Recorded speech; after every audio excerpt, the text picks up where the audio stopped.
ألف مبروك لفوز النصر السعودي أمام الزوراء بنتيجة 2-0 دون وصول كريستيانو رونالدو في دوري أبطال آسيا.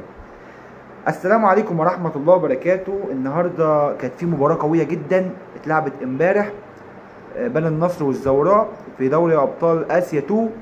طبعا زي ما انتم عارفين وزي ما قلت في الحلقة السابقة أن النصر السعودي مش في 1، مش في دوري أبطال آسيا للنخبة، لا في دوري أبطال آسيا 2، نظام أفريقيا، نظام كأس الكونفدرالية، نظام أوروبا الدوري الأوروبي.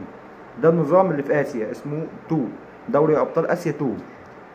فوز كبير جدا على خارج الأراضي، كان وسط جمهور العراق كله، وقدر برضه نادي النصر السعودي ان هو يفاجئ الجميع وان هو يكسب بنتيجة 2-0.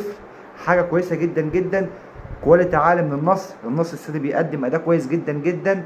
كل التوفيق إن شاء الله، ومنتظرين إن شاء الله البطولات للنصر السعودي. وبس كده، سلام.